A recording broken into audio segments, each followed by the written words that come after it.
아멘. 하나님의 말씀입니다. 예배를 시작하며 제가 여러분들에게 소개했던 바대로 오늘은 교회 역사에서 흔히 종려주일로 지켜지는 주일입니다. 우리는 캘리포니아에 살기 때문에 이 종려나무에 대해서 정보도 있고 익숙한 편입니다. 이른바 팜트리에 대한 지금 말씀입니다. 그런데 이스라엘은 우리랑 비슷한 것 같아도 기후 조건과 지형이 조금 다르기 때문에 이스라엘 기후에 맞는 팜트리는 조금 다르다고 해요. 어찌되었든 종려나무가 팜트리 종류라는 사실을 여러분들이 기억하시고 염두에 두셨으면 좋겠습니다. 그렇다면 우리는 왜 종려주의를 이렇게 따로 구별해서 지키게 될까요? 예수님께서 십자가를 지시고 죽으시고 구원을 이루시기 위하여 이제 마지막 일주일 예루살렘 성으로 들어가실 때에 많은 사람들이 종려나무를 가지를 꺾어서 예수님을 환호하며 호산나 호산나 호산나. 오늘 우리가 탬버린과 오늘 처음 본 악기로 연주한 이 성가대 찬양의 제목처럼 호산나 호산나 호산나 하며 예수님의 예루살렘 입성을 환영하고 또 영접했던 그 기쁨과 그 즐거움을 우리가 기념하는 주일이라고 할 수가 있겠습니다. 그래서 저와 여러분들은 이번 한 주간 다른 때보다는 조금 더 특별하게 이번 한 주간을 함께 한 마음으로 지내보기를 원합니다. 오늘을 시작으로 특별 새벽 기도회 6일을 포함하여서 여러 매일매일의 날 동안 예수님이 일주일의 시간을 어떻게 지내셨는지 매일매일 행적을 기초해서 우리도 그 예수님의 십자가의 길을 따르길 원하노라고 결단하고 헌신하는 그런 일주일을 보내길 원하고요. 성금요일에는 그와 같은 마음으로 모두가 주의 만찬에 참여하며 예수님의 십자가 사랑을 다시 경험하는 기회가 되었으면 좋겠습니다. 그래서 일주일 동안 이어지는 고난주간 특별 새벽 기도의 주제는 예수님과 함께하는 예수님의 길을 따르는 일주일이 되겠습니다. 그 일주일을 시작함에 있어서 오늘은 첫 번째 시간, 첫 번째 설교로 겸손으로 평화를 이루시는 예수님의 길에 대해서 함께 말씀을 상고해 보도록 하겠습니다. 모든 사람들은, 많은 사람들은 평화를 원합니다. 그래서 그 평화를 추구하며 살아갑니다. 그런데 문제는 사람들이 평화를 요구하고 그 평화의 가치를 소중히 여겨서 추구하며 살아가지만 정작 그 평화를 이루기 위해서 자신들이 가진 권력과 또 서로 경쟁하면서 그 평화를 이루려고 하는 데에 좀 모순과 문제가 있다고 느껴집니다. 정치적인 견해가 들어가지 않았다는 것을 미리 밝히고 말씀을 드립니다. 며칠 전에 TV 뉴스를 보다가 우리 미국의 현재 대통령께서 하신 말씀이 제 뇌리에서 떠나지 않았어요. 물론 제가 말씀을 준비하는 그런 과정이라서 그랬는지 모르겠어요. 근데 그분이 literally 이런 말씀을 하셨어요. Peace by power, 이런 말씀을 하셨습니다. 제가 방식을 지지하냐 지지하지 않냐 이런 견해를 밝히는 것이 아니라 그 말이 제 귀 속에 계속해서 잊혀지지 않았습니다. Peace by power. 지금 제가 무슨 말씀을 드리는지 아시죠? 제가 정치적으로 해석해서 말씀드리는 게 아니라 성경의 세계관으로 그 말을 곱씹어 보고 우리가 사는 이 세상의 원리를 생각해 보았을 때 이런 결론을 얻었어요. 아하, 그렇구나. 사람들은 불완전한 존재라서 평화가 중요하다고 여기지만 그 평화의 가치를 얻기 위해 때로는 평화롭지 않은 방법을 사용하는 경우가 많구나. 그래서 평화를 얻기 위해 오히려 평화가 깨지는 일들이 너무나 많은 세상이구나. 이런 것들을 깨닫게 되었습니다. 그렇습니다. 사람들은 모두 다 평화를 원하며 살아가지만 평화를 이루기 위해 각자 가지고 있는 기대와 소망, 각자가 추구하는 방식과 방법론은 너무나 다양하기에 어쩌면 우리가 이렇게 뼈아픈 이렇게 어그러진 세상을 살게 되었는지 모릅니다. 그런데 우리의 구주 예수님은 사람들이 익숙해하는, 사람들에게 익숙한 방식이 아닌 전혀 다른 차원의 방식으로 우리 가운데 평화를 이루어 주셨죠. 예수님은 겸손으로 평화를 이루어 주셨습니다. 오늘 본문을 보면 예수님께서 십자가를 지시기 위해서 이제 예루살렘 성에 입성하시는 그런 내용이 나옵니다. 예수님의 십자가는 아시다시피 세상의 모든 죄와 악을 홀로 짊어지시고 담당하신 사건이셨고, 예수님이 십자가상에서 죽으심으로 말미암아 이 사실을 믿고 자신의 것으로 믿고 예수님을 영접하고 따르는 모든 사람들을 살리시기 위한 헌신과 순종의 결과였습니다. 그러므로 누구든지 예수님의 존재뿐만 아니라 예수님이 십자가를 지셔야만 했던 이유, 그리고 예수님이 실제로 십자가를 지셔서 나에게 일어난 일, 나에게 주어진 일을 믿음으로 예수님을 삶의 주인으로 받아들이고 그분을 따르기로 작정한 모든 사람들은 하나님의 자비와 은혜로 말미암아 구원을 얻게 되었다는 사실을 믿으시기 바랍니다. 이 결과로 하나님께서는 예수님을 통하여서 우리의 믿음 가운데 화평을 이루게 하신 것입니다. 하나님께서 예수님을 통하여서 우리에게 화평, 평화를 이루어 주셨는데 첫 번째 결과가 무엇일까요? 신약성경 로마서 5장 1절에 그 내용이 소개되어 있습니다. 제가 여러분들을 위해서 이 구절을 새번역 성경의 말로 읽어드리도록 하겠습니다. 그러므로 우리는 믿음으로 의롭다 하심을 받았으므로 우리 주 예수 그리스도로 말미암아 하나님과 더불어 평화를 누리고 있습니다. 하나님과 깨진 관계가 예수님을 영접함으로 평화를 이루게 된 것입니다. 이거는 우리가 할 수 있는 일이 아니었어요. 오직 예수 그리스도의 희생과 헌신, 순종의 열매였던 것입니다. 그리고 그 예수님께서 헌신하시고 희생하시고 순종하신 방식은 우리가 기대하고 바라던 것과는 전혀 다른 차원의 것이라는 것이죠. 이제 이 사실을 영접한 모든 하나님의 자녀들은 세상의 방식을 뒤로하고 예수님께서 십자가상에서 이루신 희생과 순종의 방식으로 살아가야 한다는 사실을 기억하시기 바랍니다. 그렇습니다. 누구든지 예수 그리스도 안에서 구원의 확신을 얻으셨다면 옛 것은 뒤로하고 새로운 삶의 자세와 태도로 살아가야 합니다. 그 삶의 자세는 예수님처럼 겸손으로 하나님과 화평을 이루는 것을 감사히 여기며 이 세상에 사명이 있다는 사실을 알고 살아가는 삶이 되는 것입니다. 그 삶은 예수님처럼 겸손하게 세상을 평화롭게 하는 것입니다. 오늘 이 예배 가운데 함께 하신 여러분들의 모든 삶과 가정이 예수님을 닮아서 여러분 때문에 이 세상 가운데, 여러분들의 가정 가운데, 직장과 일터 가운데, 우리 교회 가운데 평화가 이루어지게 되기를 주님의 이름으로 거듭 축원합니다. 자, 그렇다면 우리가 무엇을 어떻게 해야 이 예수님처럼 겸손으로 평화를 이루는 예수님의 길을 따라갈 수 있을까요? 저와 여러분들은 오늘 본문을 중심으로 두 가지의 교훈을 함께 생각해 보기를 원합니다. 첫 번째, 예수님처럼 사명을 이루는 일에 집중해야 합니다. 예수님처럼 사명을 이루는 일에 집중해야 합니다. 예수님께서 제자들과 함께 유월절을 지키시기 위해 예루살렘 성에 입성하시려고 하는데 그 직전에 벳바게라고 하는 지역에 다다르십니다. 이 벳바게라는 지역은 예루살렘 성에서 굳이 위치를 말씀드리면 동편 쪽에 있습니다. 그런데 거리로 보면 1마일도 채 되지 않습니다.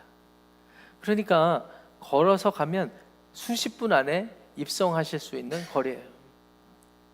근데 예수님께서 예루살렘 성으로 바로 들어가지 않으시고 제자들에게 어떠한 일을 명령하십니다. 그 일은 무엇일까요? 그것은 바로 제자들로 하여금 맞은편 마을에 가서 나귀와 나귀 새끼를 준비하라는 말씀이었습니다. 오늘의 본문 2절과 3절 말씀을 함께 읽어보겠습니다. 화면을 통해서 준비되어 있는데요. 시작. 너희는 맞은편 마을로 가라. 그리하면 곧 메인 나무와 나귀 새끼가 함께 있는 것을 보리니 풀어 내게로 끌고 오라. 만일 누가 무슨 말을 하거든 주가 쓰시겠다 하라. 그리하면 즉시 보내리라. 당시에 이스라엘 사람들에게는 이 나귀라는 이 동키죠. 동키 나귀는 매우 중요한 교통 이동 수단이었습니다. 물론 로마 사람들은요 말을 타고 다니곤 했습니다. 말이 훨씬 크죠. 그리고 훨씬 빠릅니다. 그런데 문제는 유지 비용이 비싸다는 데 있습니다. 그게 단점이죠. 비용이 비싼 반면에 빨리 갈 수 있는 반면에 크기도 크고, 근데 유지하기가 어렵다는 단점이 있죠. 반대로 나귀는 어떻습니까? 이동 속도는 느리지만 좁은 길, 그리고 언덕 있는 길, 산행길을 함께 동행하는데 적합한 동물이었어요. 그리고 유지하는데 비용이 그렇게 많이 들어가지 않았습니다. 그런 이유로 예수님 당대의 이스라엘 사람들은 나귀를 많이 타고 다녔습니다. 더군다나 가지고 다니는 짐들이 많을 때는 이 나귀 위에, 나귀 등에 얹어서 가면 나귀가 힘이 좋았대요. 그래서 긴 여행길, 장거리 함께 하기에 적합한 동물이었습니다. 예수님께서 이러한 나귀와 나귀 새끼를 제자들에게 가지고 오라고 하십니다. 그런데 재미있는 상황입니다. 예수님께서 그 마을에 살아보시지도 않고 그 마을에 대해서 그렇게 잘 아실까 싶은데 제자들에게 명령하시기를, 가서 어느 집에 묶여있는 나귀와 나귀 새끼를 풀어와라. 혹 그 나귀의 주인이 지금 뭐 하는 것입니까? 영어적인 뉘앙스를 굳이 말씀드리면 What are you doing here? 이렇게 묻거든 주가 쓰시겠다 하라 라는 거예요. 여러분, 이 상황이 이해가 가십니까? 너무나 어색한 상황 아닙니까? 그 나귀 주인은 무슨 뚱딴지 같은 상황이란 말입니까? 그런데 제자들이 순종했고 이 벳박의 맞은편 마을에 가서 주인한테 얘기하니 주인이 기꺼이 내어주었습니다. 저는 어린 시절에 이 본문의 내용이 너무 이해가 안 돼가지고 마치 짜고 치는 고스톱처럼 이게 어떤 상황인가 라는 질문을 많이 하곤 했습니다. 그래서 저는 신학교를 입학했을 때 제일 많이 했던 작업 중에 하나가 어려서부터 성경을 읽으면서 궁금했던 모든 답을 먼저 찾는 습관을 가졌어요. 근데 안타깝게도 명확한 답을 얻지 않았지만 성경적인 상황으로 추정해 볼 수 있는 답은, 지금 예수님께서 예루살렘 성에 입성하실 때 많은 사람들이 나와서 환호할 정도로 소문이 온 동네에 났던 상황이에요. 그런 상황 가운데 그 예수님의 제자들이 가서 주님이 좀 쓰시겠습니다 라고 하면 유명 셀러브리티가 왔는데 누가 안내 주겠습니까?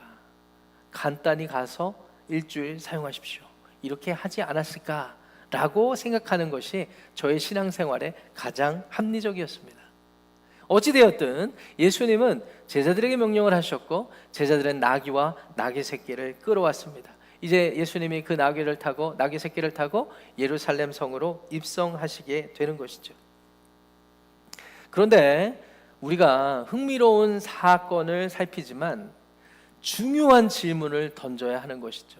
예수님은 지금 벳바게를 거쳐서 예루살렘 성으로 바로 입성하시면 되는데 왜 거기서 일순간 잠깐 지체하시면서 나귀와 나귀 새끼들을 준비하신 것일까요? 이것이 오늘 본문을 이해하는 데 있어서 가장 중요한 질문이 되겠습니다. 왜 예수님은 곧바로 들어가지 않으시고 나귀와 나귀 새끼를 준비하셨을까요? 더 깊이 말씀을 상고해 보면 예루살렘이라는 성 안이 그렇게 높은 지대인가? 아니면 예수님이 가지고 있는 짐이 그렇게 많았나? 이런 것들을 생각해 볼 수가 있어요. 아무리 인간적으로 생각을 해봐도 그 타이밍이 어색하기 그지없습니다. 언덕배기로 올라가는 것도 아니셨는데 왜 나귀와 나귀 새끼를 준비하셨을까요? 여러분들은 어떻게 생각하십니까? 답을 드리면 예수님은요, 하나님의 예언을 성취하시기 위해서 나귀와 나귀 새끼를 준비하신 것입니다.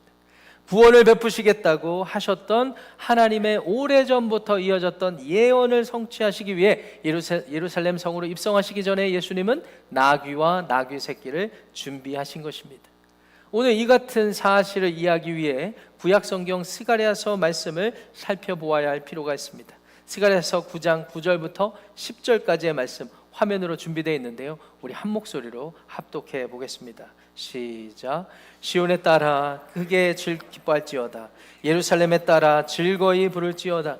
보라, 네 왕이 내게 임하시나니 그는 공의로우시며 구원을 베푸시며 겸손하여서 나귀를 타시나니 나귀의 작은 것 곧 나귀 새끼니라. 내가 에브라임의 병거와 예루살렘의 말을 끊겠고 전쟁하는 활도 끊으리니 그가 이방 사람에게 화평을 전할 것이요 그의 통치는 바다에서 바다까지 이르고 유브라데 강에서 땅끝까지 이르리라. 아멘. 이스라엘 백성들이 하나님 앞에서 완전히 범죄하여서 완전히 멸망하였습니다. 바벨론의 포로로 끌려갔고요, 나라도 잃고 민족의 정체성도 잃어버리게 된 시점에 하나님께서 그들을 극적으로 귀환시켜 주십니다. 그래서 예루살렘으로 다시 돌아온 이스라엘 유대 민족들 얼마나 감사했을까요? 감격했을까요? 그런데 현실을 보면 여전히 똑같아요. 모든 것이 무너졌어요. 하나님이 구원해 주시고 하나님이 기적을 베푸시지 않으면 아무것도 안 돼요. 그때 하나님께서 스가랴 선지자를 보내서 이와 같은 예언을 하시는데 9절 말씀에서 중요한 표현을 살펴보겠습니다. 내가 왕을 보내서 이 모든 구원을 이루시는데 그는 겸손하여서 나귀를 타실 텐데 나귀의 작은 것 곧 나귀 새끼를 타실 것이다 라고 하나님이 말씀해 주셨습니다. 그리고 이 왕이 앞으로 어떤 일을 할 것인가? 10절의 중요한 구절이 그가 이방 사람에게 화평을 전할 것이요 그의 통치는 바다에서 바다까지 이르고 유브라데 강에서 땅끝까지 이르리라 라고 분명히 하나님이 약속해 주셨습니다. 이 왕은 메시아시요 메시아는 그리스도이시니까 그리스도 대신 예수님께서 이와 같은 하나님의 구원의 약속을 그의 당대에 그의 삶 가운데 십자가를 지시기 전에 이루길 원하셨던 것입니다.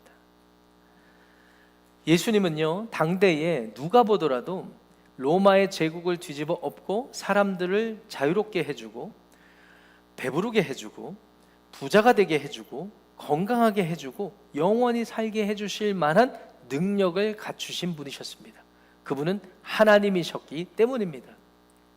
그래서 많은 사람들에게 다가가셔서 먹을 것 없는 상황에 많은 것들을 채워서 먹여주시고 귀신 들린 자들의 귀신을 쫓아내어 주시고 문둥병자들, 고침받지 못하는 사람들, 소경된 자들, 날 때부터 어려운 사람들 다 회복시켜 주시고 심지어 죽은 자를 살리시는 능력을 베푸신 분이세요. 예수님이 그와 같은 능력을 가지고 지금 예루살렘 성으로 입성하는데 입성하시는 이 스케줄을 일각지체할 정도로 더 중요한 일들이 있었던 거예요. 그것은 바로 하나님이 예수님께 맡겨주신 사명을 이루는 것이었습니다. 그래서 예수님은 잠시 지체할지라도 제자들에게 명하여 나귀와 나귀 새끼를 가져오게 하신 것입니다. 저는 어린 시절부터 예수님에 대한 질문이 많았습니다. 그래서 어렸을 때 신앙생활할 때 전도사님한테 물었어요. 왜 예수님이 나를 위해서 죽으셨습니까? 그때 꼭 정답처럼 해주신 말씀이 예수님이 너의 죄를 위해서 죽으신 거야. 이 말씀을 정답처럼 듣고 자랐습니다. 근데 또 다른 질문이 생겨요. 예수님이 그렇게 돌아가실 거면 왜 그렇게 아프게 돌아가셨을까? 조금 더 일찍, 조금 더 수월한 모습으로 그렇게 하시면 안 되었을까? 이 순수한 마음에 그런 질문이 있었습니다. 그런데 나중에 신앙적으로 철이 들고 성경의 지식을 갖추게 된 후에 깨닫게 되었습니다. 예수님에게는 적절한 시간이 반드시 필요했습니다. 그래서 33년의 시간 동안 이 땅 가운데 사셨던 거죠. 33년여 시간을 사셨던 여러 이유 중에 하나는 바로 예수님 삶 가운데 이루어야 하는, 예수님의 삶 속에서 이루어져야 하는 하나님의 구원의 계획들, 하나님의 뜻이 있었던 것입니다. 그래서 예수님은 베들레헴에서 태어나셨습니다. 그래서 예수님은 이사야 60장의 말씀처럼 가난한 자, 병든 자, 눈먼 자, 저는 자들에게 다가가셔야 했습니다. 그리고 이스라엘의 온 사방에 예수님이 알려질 수 있는 시간이 필요했습니다. 그리고 그 모든 시간을 말씀대로 다 지키시고 하나도 떨어짐 없이 모두 다 찾아서 지키시고 십자가에 달리시는 사명을 이루신 것입니다. 그렇습니다. 예수님이 겸손으로 이 땅 가운데 십자가 구속 사건을 통하여 우리에게 구원을 이루어 주신 과정을 보면 예수님은 하루 한순간도 빠짐없이 하나님이 내게 맡겨주신 사명이 있다, 나는 이 사명을 반드시 감당해야 한다, 하루 24시간 1분 2초도 아깝다, 혹 내가 미처 깨닫지 못한 것, 혹 내가 실수로 놓치는 것이 있어서는 안 된다 생각하시며 살았기에 예수께서는 십자가를 짊어지시기 위해, 아니 십자가에서 저와 여러분들을 겸손한 모습으로, 세상의 peace by power가 아니라 예수님의 겸손으로 이 땅 가운데 하나님과 우리 사이에, 우리를 통하여 하나님과 이 세상 사이에 화평을 이루게 하셨다는 사실을 믿으시기 바랍니다. 사랑하는 성도 여러분, 겸손이란 무엇일까요? 겸손은 우리의 어떤 감정적인 상태가 아닙니다. 겸손은 타고난 어떤 성품, 성격의 결과가 아닙니다. 그렇게 따지면 억울하신 분 많으실 거예요. 그런 건 아닙니다. 오늘 예수님의 모습에서 우리가 겸손을 정의해 보자면, 예수님은요, 능력이 분명히 있으셨고 예수님은 그렇게 하지 않으실 수도 있었는데, 그와 같은 초이스와 선택을 다 뒤로 하고 하나님의 뜻을 먼저 헤아려서 예수님의 삶 가운데 하나님의 맡겨주신 사명을 이루시는 것에 집중하셨기에 이와 같은 일들이 예수님을 통해서 나타나게 되었던 것입니다. 이런 것을 볼 때 진정한 겸손이란 내가 하고 싶은 것 많고 이루고 싶은 것이 이만큼 있다 하여도 그것보다 하나님의 뜻이 분명히 주어졌고 이 땅에서 나를 통하여 하나님이 이 일을 원하셨다면 그 일을 먼저 우선하여서 내 삶의 최고의 가치, 최선에 두고 감당하는 삶의 상태와 태도라고 할 수가 있습니다. 여러분들은 이와 같은 겸손한 모습으로 살아가고 계십니까? 오랜만에 앞뒤 좌우분들 지그시 바라보시면서 서로 질문하시겠습니까? 당신은 겸손한 분이십니까? 이렇게 서로 진지하게 물어보시죠. 예수님의 십자가는 그냥 이루어진 것이 아니라 하나님께서 맡겨주신 사명을 감당하신 열매라는 사실을 기억하시기 바랍니다. 그와 같은 것을 기억할 때 우리 역시 이 땅을 살아가며 하루 한순간도 하나님이 우리에게 맡겨주신 사명, 이 사명을 소홀히 여기시면 안 되는 것입니다. 여러분들에게 하나님이 허락하신 자리가 있잖아요. 가정에서, 아내로서, 남편으로서, 부모로서, 할머니, 할아버지로서, 교회에서 안수집사, 목회자, 또 재직과 또 여러 가지 위치에서 섬기는 자로 하나님의 사명을 분명히 주셨고, 직장과 일터에서 소금과 빛으로 살아가게 하시는 사명을 주셨는데, 여러분들은 정말 겸손한 모습으로 살고 계십니까? 우리가 예수님이 내 삶의 십자가 사건을 통하여서 구원을 허락하셨다라는 사실을 깊이 있게 깨닫는다면 우리의 삶 가운데 동일한 방식의 모습이 드러나야 되지 않겠습니까? 종려주의를 비롯한 고난주간 우리가 어떻게 살아야 할까요? 예수님의 복음을 기억하고 눈물 흘리고 감격하는 데 그쳐서는 안 되는 것입니다. 여기서 한 걸음 더 나아가서 예수님처럼 정말 겸손하게 내가 이루고 원하는 게 있다 하더라도 주님이 나에게 맡겨주신 사명을 우선순위에 여기고 그와 같은 일에 집중하며 살아가는 저와 여러분들의 삶이 되시기를 주님의 이름으로 축원합니다. 둘째, 예수님처럼 자원하여 낮은 자리로 내려가야 합니다. 낮은 자리로 내려가는데 자원하여서 내려가야 하는 거죠. 예수님께서 드디어 예루살렘 성에 들어가십니다. 예수님은 제자들이 지금 가져왔어요. 나귀와 나귀 새끼를 가져왔습니다. 나귀와 나귀 새끼를 가지고 왔습니다. 여러분들 같으면 무엇을 먼저 선호해서 타시겠습니까? 질문이 좀 어려우시죠? 그래서 질문을 좀 바꿔드리겠습니다. 제자들이 예수님께 테슬라 최신 모델과 1990년식 혼다 어코드를 눈앞에 가지고 오셨습니다. 색깔은 하얀색 똑같아요. 여러분들 같으면 어떤 차량을 선호하시겠습니까? 자, 테슬라 손 들어 주십시오. 예, 솔직한 분들 있어요. 예, 1990년식 혼다 어코드 손 들어 주십시오. 예, 겸손한 분들이 있어요. 손 안 드신 분들 손 들어주세요. 이분들은 부족한 게 없는 분들이 있어요. 아니면 걸어가지 뭐. 이런 분들이 있어요. 예수님은 나귀와 나귀 새끼가 있으면 우리 같으면 나귀를 타셨을 텐데 나귀 새끼를 타십니다. 이 말씀은 왜 예수님께서 이렇게 하셨을까 보면 말씀드린 대로 하나님께서 스가랴를 통해서 하신 말씀을 겸손의 모습으로 이루시기 위함이었습니다. 그래도 이왕이면 어쨌든 신용이라도 할 텐데 이왕이면 내구성 좋고 안전한 나귀를 타셔야 되지 않겠습니까? 사람들이 보는 눈도 있는데요. 그런데 예수님은 그런 거 상관하지 않으셨어요.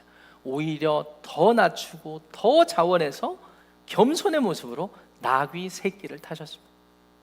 오늘 본문 마태복음에서는 나귀와 나귀 새끼라는 초이스를 주셨지만 마가복음 평행본문과 누가복음 평행본문에서는 나귀 새끼만 등장합니다. 예수님은 처음부터 끝까지 하나님의 말씀이 기준이었기 때문에 나귀 새끼만 염두에 두고 계셨던 거예요. 그럼 나귀는 뭐가 됩니까? 많은 성경학자들이 이 나귀의 역할을 길잡이로 여깁니다. 나귀 새끼는요, 누가 봐도 불안해요. 힘도 없어요. 어쩌면 예루살렘으로 들어가는 길이 초행길이었을 수도 있고 많은 사람들이 환호할 때 당황한 나머지 이리 뛰고 저리 날뛰어서 예수님을 위험하게 할 수도 있습니다. 그런데 엄마 나귀가 앞서서 걸어가면 나귀 새끼는 평안합니다. 엄마 가는 길만 보고 가면 되기 때문입니다. 예수님께서 자원에서 나귀 새끼를 타신 이유는 아버지 하나님께서 이 세상을 얼마나 사랑하셨는지, 그래서 나를 죽이면서까지도 이 사람들을 구원해 내기를 원하셨는지를 분명히 아셨기 때문에 그 하나님의 뜻, 하나님의 앞만 보고 하나님이 인도하시는 길만 보고 나귀 새끼를 기꺼운 마음으로 선택하신 것입니다. 여러분, 겸손은 무엇일까요? 하나님이 기뻐하시는 일, 하나님이 정말로 좋아하시는 일을 우리의 모든 것을 뒤로하고 나도 기꺼운 마음으로 참여할 때 그러한 상태와 삶의 결과를 겸손이라고 하는 것입니다. 우리가 굳이 평화를 이룰 필요가 없습니다. 우리가 평화를 이룰 능력도 안 됩니다. 그런데 우리가 집중력을 가지고 하나님이 기뻐하시고 하나님이 지금 내 상황 가운데 이것을 제일 좋아하셔 라고 판단하여서 순종할 때에는 하나님께서 반드시 저와 여러분들의 순종을 통하여 평화, 화평을 이루게 된다는 사실을 기억하시기 바랍니다. 예수님은 이러한 마음으로 기껍게 나귀 새끼를 타셨어요. 낮은 자리로 내려가십니다. 아시다시피 당대의 로마 황제나 로마 장군들은요, 큰 승리를 거두고 개선에서 문으로 들어갑니다. 사람들이 겉옷을 깔기도 하고 또 여러 가지 모습으로 탬버린도 치고 이름을 알 수 없는 악기를 연주할 수도 있지만, 그래서 멋진 모습으로 말을 타고 마차를 타고 입성하는 그런 시대이기도 했지만 예수님은 다른 거 중요하지 않았어요. 자존심 같은 거 중요하게 여기지 않았습니다. 사람들이 나를 어떻게 볼지 중요하지 않아요. 물질적인 가치, 세상적인 가치 다 내려놓으셨습니다. 오로지 하나님이 기뻐하시는 그것, 나귀 새끼를 타고 초라한 모습이라 할지라도 들어가는 그 길을 마다하지 않으셨기 때문에 오늘 저와 여러분들이 이 시간 예배하고 있는 것입니다. 사랑하고 존경하는 우리 산호세 한인침례교회 성도 여러분, 진정한 겸손을 예수님의 모습을 보며 따라가 보기를 원합니다. 겸손은 성격도 아니고 겸손은 성품도 아닙니다. 겸손은 삶의 태도입니다. 하나님의 뜻을 기꺼운 마음으로 따르시고 선택하시고 십자가까지 지셨던 그 예수님의 길, 오늘 종료주일을 시작으로 일주일 동안 우리가 묵상하며 일주일의 예수님의 행적을 하루하루 살피며 주님과 함께 그 길을 걸어가기를 원합니다. 저와 여러분들의 삶이 예수님의 희생의 의미와 순종의 가치를 깨달아서 이 세상 가운데 집중력을 놓지 않고 하나님 나라의 비전을 이루어드리는 복된 삶과 가정이 되시기를 우리 주님의 이름으로 간절히 축원합니다.